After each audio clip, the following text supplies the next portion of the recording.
ভাই, আপনি দুধের উপকার পেতে চান? দুধের উপকার যদি পেতে চান, আপনি সর ছাড়া যে সর এবং ফর, এই সর পরে এই সর ছাড়া যদি আপনি দুধ খান, তাহলে দুধের উপকারটা পাবেন। আর সর যদি বেশি মাত্রায় খেয়ে ফেলেন, আপনার পেটে গ্যাস হতে পারে। তো আমরা চিন্তা করব, যেই জিনিসই বেশি খাবেন সেই জিনিসই ক্ষতি।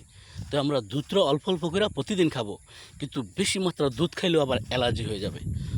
তবে মনে রাখবেন, আমার প্রত্যেকটা কথার মধ্যেই কিন্তু আমি বলছি যে বেশিও খাবেন না, কমও খাবেন না, মিডিয়াম খাবেন। তাহলে আপনি প্রত্যেকটা জিনিসের উপকার পাবেন।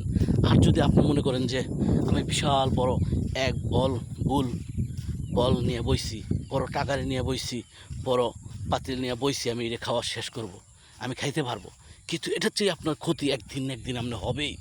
তাই আপনার সবসময় বেছে বেছে খাবো, অবশ্যই আমাদের উপকার হবে।